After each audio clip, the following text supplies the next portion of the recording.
Magandang araw at magandang buhay, lalo na sa ating mga minamahal na mga senior citizens. Sa araw po na ito ay tad po tayo ng comments dahil po sa ating ginawang vlog patungkol po sa payout na matatanggap nila.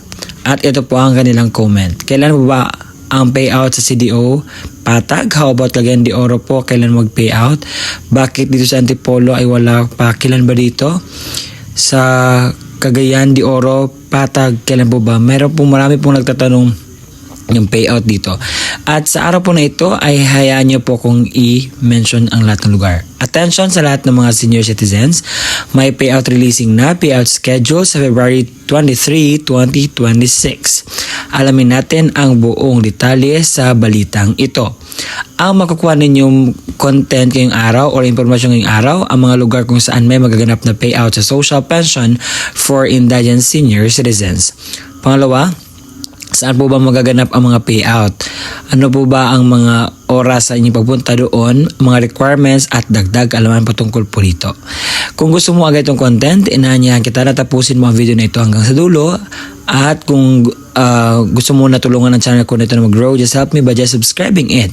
Nasa gayon po ay ma-updated ka sa susunod na i-upload ko pa dito sa aking YouTube channel. Hindi natin papatupik pa na ipaliwanag ito. Pakinggan. Ang una po sa tinistahan ay ang Kitaw-Taw Bukidnon. Sabi po dito, attention, meron po magaganap na local pension ngayon po February 23, 2026 na mangyayari po sa Kitaw-Taw Tennis Court. Sa Barangay Caridad, meron po magaganap na validation. Basa natin. Citizens aged 65 years old and above who are not receiving SSS pension, local pension, or national pension. This activity aims to verify and update records for qualifier senior citizens within your barangay. Please bring your citizen's ID and one photocopy of your senior citizen's ID with 3 signatures. Dahil meron po magaganap na validation sa February 23, 2026, 9 a.m. hanggang 12 noon at mangyari po ito sa Barangay Hall ng Caridad. Sa munisipalidad ng Naik, meron po magaganap na payout dyan sa Villa Apolonia Court alas 8 hanggang alas 11 ng umaga. At saka sa Daang Hari, alauna hanggang 4 ng hapon sa Barangay Ibayo, Silangan po. After ng Marawi cluster, the payout will resume on Monday, February 23, 2026 po. Please be guided.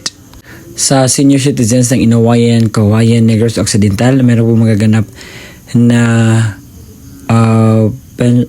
screening po sa February 23, 2026 alas 8 ng umaga sa Plaza Covered Court ng Inawayan. At nahatid ko na ang mga balita na dapat niyo malaman na mangyayari po ito sa February 23, 2026.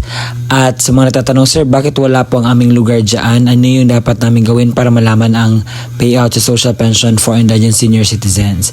Madali lamang po. Pumunta lang po kayo sa inyong barangay at tanungin po sa update sa social pension for indigent senior citizens. Nang sa gayon po ay makuha ninyo ang mga idea or update, mga impormasyon na kinakailangan nyo po. Kasi hindi lahat ay makukuha ko sa isang research ko. At kung hindi ko man nabilita ang inyong lugar, you can visit your barangay po. At sa puntong ito, dahil kinakailangan po ng requirements kapag mag-payout, ibibigay ko po ang kompletong detalye ng requirements para po sa inyo. Ang kukuha na kanyang payout, isang malinaw na photocopy or Xerox ng senior citizens ID na mayroong 3 original na pirma or thumb mark katulad sa ID ng senior citizens. Paalala, panatiling presentable ang mga dokumento, ilagay sa plastic envelope nang iwasang magusot. Huwag bilutin ang mga papel at siguraduhin pareho ang pirma o thumb mark base sa senior citizens. Kung authorized representative ng senior citizens or beneficiary ang kukuha ng pensyon, isang malinaw na photocopy ng ID ng senior citizens at lagyan na 3 orihinal na pirma o thumb mark katulad ng nasa ID ng senior citizens. Authorization letter na nagmumula sa MSWDO, CSWDO at OSCA na mayroong orihinal na pirma na MSWDO, OSCA, Senior Citizens at Authorized Representative. Isang malinaw na photocopy ng government-issued ID gaya ng SSS, updated PhilHealth ID, Barangay ID, UMID, Voters ID, updated voter certification, updated police clearance ng authorized representative at lagyan na 3 original na pirma o thumb mark katulad ng ipapakitang ID. Paalala, siguraduhin pareho ang lagda, thumb mark ng senior citizen, beneficiaryo at authorized representative base sa kopya ng government-issued ID na presenta.